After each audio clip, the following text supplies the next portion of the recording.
तुम्हारे पापों से तुमको माफी देने के लिए सर्वशक्तिमान परमेश्वर मनुष्य का रूप लेकर आया, इसलिए उसका नाम यीशु मसीह करके रखा।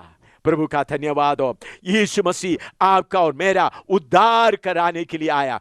और दूसरा, यीशु मसीह का जन्म भी परमेश्वर गुप्त रखा था। अभी मत्ती 1 का 18 से लेकर 25 तक पढ़िएगा। यीशु मसीह का जन्म भी परमेश्वर कैसा गुप्त रखा है। अब यीशु मसीह का जन्म इस प्रकार से हुआ कि जब उसकी माता मरियम की मंगनी यूसुफ के साथ हो गई, तो उनके इकट्ठे होने से पहले वह पवित्र आत्मा की ओर से गर्भवती पाई गई। सो उसके पति यूसुफ ने, जो धर्मी था और उसे बदनाम करना नहीं चाहता था, उसे चुपके से त्याग देने की मनसा की। जब वह इन बातों के सोच ही में था, तो प्रभु का स्वर्गदूत उसे स्वप्न में दिखाई देकर कहने लगा, हे यूसुफ, दाऊद की संतान, तू अपनी पत्नी मरियम को अपने यहाँ ले आने से मत डर, क्योंकि जो उसके गर्भ में है वह पवित्र आत्मा की ओर से है। वह पुत्र जनेगी और तू उसका नाम यीशु रखना, क्योंकि वह अपने लोगों का उनके पापों से उद्धार करेगा। यह सब कुछ इसलिए हुआ कि जो वचन प्रभु ने भविष्यद्वक्ताओं के द्वारा कहा था वह पूरा हो, कि देखो, एक कुंवारी गर्भवती होगी और एक पुत्र जनेगी और उसका नाम इमानुएल रखा जाएगा, जिसका अर्थ यह है, परमेश्वर हमारे साथ। सो यूसुफ नींद से जागकर प्रभु के दूत की आज्ञा अनुसार अपनी पत्नी को अपने यहाँ ले आया, और जब तक वह पुत्र ना जनी तब तक वह उसके पास ना गया, और उसने उसका नाम यीशु रखा। मेरे प्यारों, एक खास बात समझिएगा। मैंने पहले बोला भक्ति का भेद गंभीर है। परमेश्वर अपना काम गुप्त करके रखा है, जो ढूंढने वाला उनको समझ में आए। पहले ही बोला था स्त्री का वंश आएगा, कुमारी गर्भवती होगा। तो शैतान पीछे पड़ा हुआ था, इस कुमारी कौन है कौन है। तो सर्वशक्तिमान परमेश्वर क्या किया, एक कुमारी को चुन लिया जिसका नाम मरियम है, उनको मंगनी करवाया। मंगनी करवाने के बाद वो शादी के लिए इंतजार करने के समय में पवित्र आत्मा के द्वारा मरियम गर्भवती हो गई। तब यूसुफ को मालूम हो गया, किसी ने बताया तुम्हारा पत्नी गर्भवती, मंगनी किया, गर्भवती हो गई। उन्होंने चलो चुप कर उसको त्याग दे। लेकिन स्वप्न में स्वर्गदूत आया, उन्होंने बोला उनके अंदर जन्म हुआ है, उनके गलत तरीका से नहीं, परमेश्वर के तौर से हुआ है। तब यूसुफ को उसको माना, उस बात को माना। याद रखना, मरियम गर्भवती होकर यीशु को जन्म देने तक यूसुफ उनको शरीर को छुआ नहीं। यूसुफ जाकर उनके साथ कोई सेक्स या संभोग नहीं किया, क्योंकि मरियम को परमेश्वर की तरफ से स्वर्गदूत बोलने के कारण अलग तरीके से रखवाली करना था। इसलिए याद रखना, यीशु का जन्म मरियम के पेट में आने के बाद यूसुफ उनके साथ कोई संभोग नहीं किया, उसके पहले भी कोई संभोग नहीं किया। मरियम पवित्र कुमारी बन के रही। बच्चा पैदा होने तक यूसुफ जिसको मंगनी किया उन्होंने भी उनको छुआ नहीं। उन्होंने बच्चा जन्म देने के बाद यीशु को पीछे मरियम के पास यूसुफ गया और उनका बच्चा हुआ। पढ़िएगा मरकुस 6:3 पढ़िएगा, मरकुस 6:3। क्या यह वही बढ़ई नहीं जो मरियम का पुत्र और याकूब और योसेस और यहूदा और शमोन का भाई है? क्या उसकी बहनें यहाँ हमारे बीच में नहीं रहती? देखिए, बहुत लोगों को मरियम के बारे में का ज्ञान ठीक नहीं है। कुछ लोग सोचते हैं, रोमन कैथोलिक लोग ऐसा ऐलान किया है, यीशु को जन्म देने के बाद मरियम को स्वर्ग में उठा लिया गया कुछ साल इधर रहने के बाद। झूठ है। यीशु का जन्म देने के बाद यूसुफ मरियम के साथ संभोग किया। सुन लेना, यीशु का जन्म देने के बाद यूसुफ मरियम के साथ संभोग किया और उनको 4 बेटा जन्म लिया और बेटियां भी। इसलिए मरियम को पूजा करने वालों, जो मरियम को आप पूजा कर रहे हो वो यीशु को जन्म दिया हुआ नहीं, बल्कि आसमान का रानी बोलकर निम्रोद के समय से आने वाला दुष्टात्मा है। असली मरियम जिनके द्वारा यीशु जन्म लिया, यीशु जन्म के बाद उन्होंने यूसुफ का पत्नी बनकर रही और उनको 4 बेटा हुआ और बेटियां हुआ। उन्होंने भी पवित्र आत्मा के लिए इंतजार किया। उनको जिंदा आसमान में लेकर गया नहीं। याद रखिए, सर्वशक्तिमान परमेश्वर को कोई माता नहीं है। यीशु मसीह का माता मरियम नहीं है। पढ़िएगा यूहन्ना 19 का 26 और 27 पढ़िएगा। यीशु मसीह खुद उसके बारे में क्या कहता है। यूहन्ना 19 का 26 और 27 पढ़िएगा। यीशु ने अपनी माता और उस चेले को जिससे वह प्रेम रखता था पास खड़े देखकर अपनी माता से कहा, हे नारी, देख यह तेरा पुत्र है। तब उस चेले से कहा, यह तेरी माता है। और उसी समय से वह चेला उसे अपने घर ले गया। ये परमेश्वर का धर्मशास्त्र में यीशु का माता करके कई कई जगह में लिखा। उसका मतलब है मनुष्य के तौर पर उन्होंने उनका गोद में से, उनका गर्भ से निकल आया। लेकिन यीशु मसीह खुद उनको बुलाता है, ए नारी, ए नारी, ये तुम्हारा पुत्र है। और यूहन्ना चेले को दिखाते हुए यीशु कहता है, ये चेला यूहन्ना, ये तुम्हारी माँ है।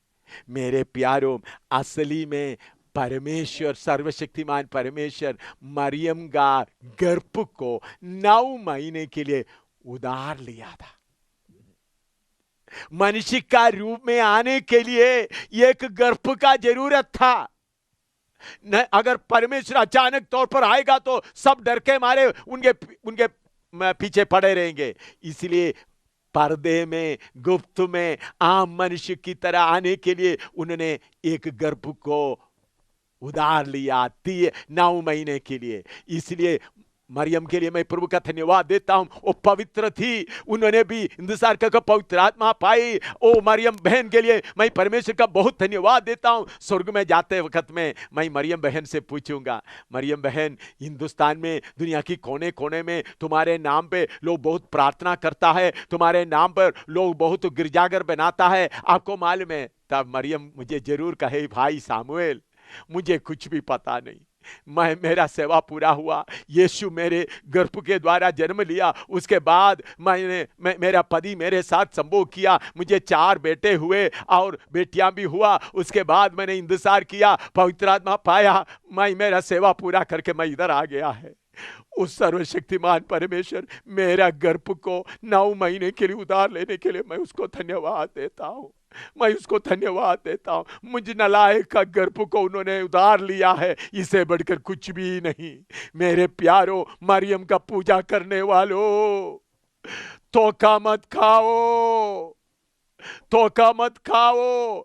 यीशु के लिए जिस मरियम का गर्भ प्रभु ने, यीशु ने उधार लिया है, वो इस दुनिया में आम मौत उनको हुआ। उसके बाद वो अभी कब्र में आराम कर रहा है, प्रभु के साथ परदोस में आराम कर रहा है। जी उठने के दिन वो भी जी उठेगी। प्रभु का धन्यवाद हो। इसलिए मुझे सुनने वालों, ये बात याद रखें, ये सर्वशक्तिमान परमेश्वर को कोई माता नहीं है। मरियम उसका माता नहीं है। मरियम का गोद, मरियम का गर्भ उन्होंने 9 महीने के लिए उधार लिया है। इसलिए उन्होंने बोला, हे नारी करके उनको पुकारा है। यीशु को कैसा बुलाते थे? मरकुस 6 का 3 पढ़िएगा। मरकुस 6 का 3। क्या यह वही बढ़ई नहीं जो मरियम का पुत्र? उनको मरियम का पुत्र कहते थे क्योंकि लोग मानते थे ये यूसुफ के द्वारा नहीं आया, मरियम का पुत्र, मरियम के द्वारा जन्म, लेकिन उनका भेद उनको मालूम नहीं था। लेकिन दूसरे बात क्या है, 30 साल तक प्रभु यीशु मसीह क्या किया, अपना घर में माँ बाप के अधीन में रहा, माँ बाप के अधीन में 30 साल रहकर बड़ाई का काम करता रहा। प्रभु का धन्यवाद हो, इस सर्वशक्तिमान परमेश्वर के लिए मैं बहुत धन्यवाद देता हूं। मैं और ज्यादा बताना नहीं चाहता हूं, थोड़ी सी बात बताकर समाप्त करना चाहता हूं। जब प्रभु यीशु मसीह जन्म लिया, उन्होंने 30 साल तक अपना माँ बाप के अधीन में रहा, सेवा किया, अपना माँ बाप के अधीन में रहकर सेवा करने के बाद 30 साल के बाद अपना सेवा के लिए निकला गया। उस यीशु मसीह में 2 व्यक्तित्व हमेशा प्रकट होता था, एक ईश्वरत्व, दूसरा मनुष्यत्व। उसके लिए 1-2 घटना बताकर मैं समाप्त करूंगा। उन्होंने सेवा करते समय एक बार समुद्र में सफर कर रहा था, झील में सफर कर रहा था, रात का समय था। रात के समय में वो चलते समय बीमारों को अच्छा करता था, अंधों को आंख देता था, लिंगड़ों को चलाता था, लेकिन सेवा दिन भर करके थके हुए, मनुष्य के शरीर में थके हुए किश्ती में आराम कर रहा था। उस समय उस समुद्र में बहुत बड़ा तूफान आ गया। और तूफान आते किश्ती डूबने का हालत में आ गया। तूफान आपको मालूम है, लहरें उठते थे, पानी किश्ती में भर रहे थे। तो जो चेले हैं वो बहुत तजुर्बा पाए हुए लोग हैं, किश्ती डूबने से बचाने के लिए पूरा कोशिश किया, लेकिन उनसे नहीं हो सकता था। जितना कोशिश करते हैं किश्ती डूबने के हालत में जा रहे थे।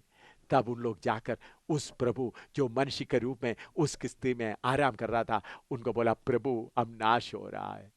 मैं देख रहा हूं करीबन 32-33 साल उम्र का एक नौजवान उस किश्ती में खड़ा हुआ है, देख रहा है आंधी जोर से आ रहा है, लहरें उठ रहा है, किश्ती डूबने का है। क्या उधर खड़ा होकर ये प्रार्थना करते, ये पवन देवता मुझे पार पहुंचने के लिए मदद करें, या परमेश्वर मुझे मदद करें, मुझे बचा लो करके प्रार्थना कर रहा है?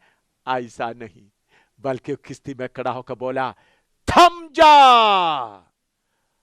उनके मुंह से जब यह शब्द निकला, लहरों को मालूम हो गया, समुद्र को मालूम हो गया, हवा को मालूम हो गया, ये अवतारों में से एक आवाज नहीं, ये गुरुओं में से एक आवाज नहीं, ये नबियों की एक आवाज नहीं, इसकी आवाज हमने शुरू में सुना था। इन्होंने गहरे जल के ऊपर देखते हुए कहा, सूखा धरती दिखाई दे। उस समय ये सूखा धरती पानी से उभर कर निकल आया, वही है।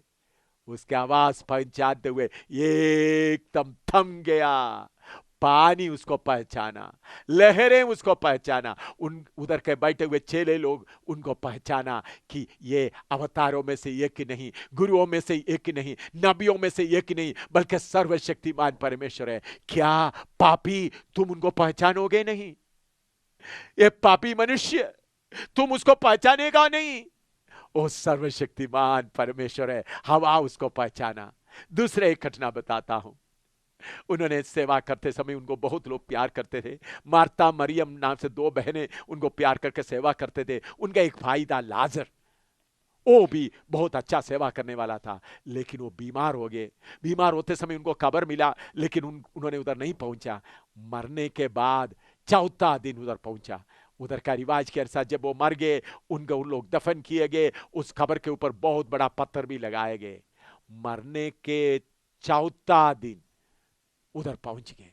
उधर जब उन्होंने पहुंच गया, मार्ता मरियम रो रही है। ये प्रभु जो मनुष्य का रूप के कारण उनके दुख को देखकर उनको भी दुख आ गया। आपका भी दुख देखकर वो भी उनको भी दुख आता है।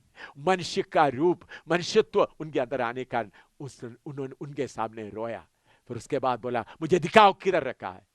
उधर ले गया तो कब्र के ऊपर बड़ा पत्थर रखा। उन्होंने बोला, पत्थर को हटा दो। तब मरियम ने कहा, मरियम ने, बाकी लोगों ने कहा, देखो इसको दफन करके 4 दिन हो गए, अभी कितने बदबू आएंगे। लेकिन उन्होंने बोला, हटाओ। कब्र हटाया, कब्र से पत्थर हटाया। उधर से खड़ा होकर उन्होंने बोला, लाजर बाहर आ जा। मौत उनका आवाज को पहचान लिया। एकदम लासर, मरा हुआ लासर जिंदा होकर बाहर आ गया। प्रभु का धन्यवाद हो, मौत उसका आवाज को पहचान लिया। याद रखना, अभी आप उसका आवाज को पहचाने को तो अच्छा है, लेकिन एक दिन आने वाला है। मैंने पहले भी आपको बताया था, आपका अदालत के सामने खड़ा होने के समय में उन्होंने कहेगा, ए मनुष्य के संतान लौटा। मैं इसके पहले आपको कहा है, वो उस दिन में आपको वापस आना पड़ेगा। मौत उसको पहचान लिया। प्रभु का धन्यवाद हो। एक दूसरा एक घटना बताकर मैं समाप्त कराऊं, वो कितना दयालु है। एक बार उन्होंने ऐसा चलते चलते गांव में जाते समय में नईम नाम गांव में पहुंचा। एक छोटा सा शहर था। तो नईम उसका गेट के उसके पहुंच गया तो एक बहुत बड़ा जुलूस आ रहा है, आरती को लेके आ रहा है। एक मरा हुआ नौजवान का आरती को लेके आ रहा है। उनके उधर के रिवाज के अनुसार उनको लाश को दफन करते थे। सामने कुछ लोग बाजे बजाकर दुख का गीत गाते गाते चलता है। उसके पीछे भीड़ भी होता है। ये आरती के पीछे ये नौजवान का आरती के पीछे उनका विधवा, वो भी रोती रोती चल रही है। मैं सोचता उनका कहानी इस प्रकार होगा। वचन में पूरा ऐसा खोल कर नहीं लिखा, लेकिन मैं सोचता हूं ऐसा होगा। ये बहन जब अपना पति और बच्चे के साथ रहते थे, खुशी से रहती थी, लेकिन अचानक उनका नौजवान पति बीमार होकर मर गया। तब सब लोग उनको दोष लगाने लगा, तुम्हारे पाप के कारण नौजवानी हालत में तुम्हारा पति मर गए। तब वो बहन, सब लोग उसको निंदा करते थे, दोष लगाते थे। तब वो बहन सोचती थी, मेरा बेटा बड़ा हो जाएगा, तब मैं मेरे बेटे के साथ बाजार में जाएंगे, घूमेंगे, रिश्तेदारों में जाएंगे। लेकिन क्या हुआ, अचानक उनका बेटा भी बीमार होकर मर गया। उसको आपको मालूम है उनका दुख कितना होगा, कितना होगा। बहुत लोग उनको तसल्ली देने आया। चारों तरफ खाली घटा, दुख के अलावा और कुछ नहीं। वो सोचा भी मेरे जीवन में दुख के अलावा कुछ भी नहीं है। ऐसा रोती रोती जा रही है। वो सोचा भी थोड़ी देर के बाद कब्र में दफन किया जाएगा। लेकिन जो प्रभु यीशु जो मनुष्य के रूप में आया, दूर से उस बहन का दुख को देखा। उन्होंने सीधा उस आरती के पास गया और उस औरत को बोला, मत रो। उस विधवा को बोला, मत रो। वो विधवा देख रही है, ये किसका आवाज। उनका चेहरा देखते ही उनको थोड़ा तसल्ली आया। और उसके बाद उस प्रभु यीशु मसीह जो परमेश्वर मनुष्य के रूप में आया था, उस आरती को छुआ। एकदम मरा हुआ नौजवान उठकर बैठ गया। आरती जो कब्रिस्तान की ओर जा रहा है, अभी मुड़ गया। अभी सब जुलूस घर की ओर जा रहा है, हंसते हुए जा रहा है, खुशी से जा रहा है। मरा हुआ नौजवान आगे चल रहा है। क्यों? उनके निराशा का आखिरी घड़ी में सर्वशक्तिमान परमेश्वर के साथ में उसका भेंट हुआ है। मेरे प्यारे असीस भाई बहन, आपका निराशा के समय में परमेश्वर आपको मिलने के लिए आपके साथ है। आज आप अभी निराशा में बैठे हुए हैं, दुख के साथ बैठा हुआ है, इस परमेश्वर को पहचानो। अभी हमारा बहन लोग 2 कोरस गाएंगे, पूरा गीत नहीं, थोड़ा सा ही गाना है, दो स्टैंड सा गाना है, थोड़ा सा गीत गाएंगे, फिर मैं आपके लिए प्रार्थना करेंगे। याद रखें, ये सर्वशक्तिमान परमेश्वर कितना महान परमेश्वर है। आपके लिए कैसा उन्होंने इस दुनिया में आया, आसमान का सारे महिमा छोड़कर मनुष्य का रूप धारण करके आया। आइए उस गीत को सुनिएगा। ओ आकाश और सूर्य चंद्रमा स्तुति करो सारा भूमंडल। ओ आकाश और सूर्य चंद्रमा स्तुति करो सारा भूमंडल। यीशु ने तुझसे प्रेम किया, तेरे लिए अपना प्राण दिया। यीशु ने तुझसे प्रेम किया, तेरे लिए अपना प्राण दिया। नरक से आत्मा को बचा लिया। अनंत जीवन सबको दिया, नरक से आत्मा को बचा लिया। अनंत जीवन सबको दिया। ओ आकाश और सूर्य चंद्रमा स्तुति करो सारा भूमंडल। मेरे प्यारे भाइयों बहनों, सर्वशक्तिमान परमेश्वर जो मनुष्य का रूप धारण करके आया, वो अवतारों में से एक नहीं, गुरुओं में से एक नहीं, नबियों में से एक नहीं, वो सर्वशक्तिमान परमेश्वर है। वो एक भेद है, वो भेद आज आपके सामने खोल दिया है। आप स्वीकार करेगा तो आपको अच्छा होगा। आपका परमेश्वर को पहचानो, आपका पिता को पहचानो, आपका शांति का राजकुमार को पहचानो, आपका उद्धारकर्ता को पहचानो। उन्होंने आपके लिए मनुष्य का रूप धारण करके आया है। वो उसका नाम है प्रभु यीशु मसीह। यीशु मसीह ईसाइयों का गुरु नहीं, यीशु मसीह सर्वशक्तिमान परमेश्वर है। यीशु मसीह अनंतकाल का पिता है। यीशु मसीह शांति का राजकुमार है। सिर्फ एक ही परमेश्वर है सारे आसमान जमीन के लिए, सारे दुनिया के लोगों के लिए। सिर्फ एक ही परमेश्वर है, वो है प्रभु यीशु मसीह। एक ही पिता है, वो है प्रभु यीशु मसीह। एक ही शांति का राजकुमार है प्रभु यीशु मसीह। उसको आप कबूल करें। मैं आपके लिए प्रार्थना करता हूं। सर्वशक्तिमान परमेश्वर, इन अजीज भाई बहनों के लिए, बुजुर्गों के लिए जिन्होंने वचन सुना, उनके दिल के अंदर गहरा कार्य करें। अपना परमेश्वर को पहचान सके, अपना पिता को पहचान कर सके, अपना शांति का राजकुमार को पहचान सके। प्रभु परमेश्वर इस भक्ति का भेद उनको अच्छी तरह समझ सके। प्रभु जब तक आपको ना पहचाने उनका दिल में शांति ना रहे। सर्वशक्तिमान परमेश्वर एक एक के ऊपर आप दया कर, ताकि आपको पहचान कर सके, आपको पहचान कर आने वाला नरक की आग से बचा सके। प्रभु दया कर, आशीष दे, सबको बरकत दे। यह वचन उनके अंदर कार्य करता रहे। अंधकार का शक्ति को मैं आज्ञा देता हूं, यह वचन जिन जिन के कानों में, दिलों में घुस गया है, इस बीज को तुम उठाकर ले नहीं जा सकता। यीशु का लाहू उस बीज के ऊपर मैं लगा देता हूं।